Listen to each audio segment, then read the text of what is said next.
দাড়িতে কাটিং করে ডিজাইন করা যাবে কিনা? দাড়িতে কাটিং করে ডিজাইন করা বলতে যদি বুঝান ও যে ফ্রেঞ্চ কাট এটা সেটা, তাহলে এটা দাড়ির সাথে একটা তামাশা এবং মশকরা করা।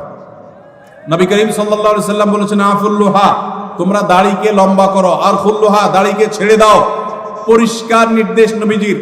কোন একটা হাদিসে নবীজি সাল্লাল্লাহু আলাইহি সাল্লাম আমাদেরকে দাড়িতে কাটিং আর স্টাইল করতে বলেন না। এটা স্টাইলের জিনিস না।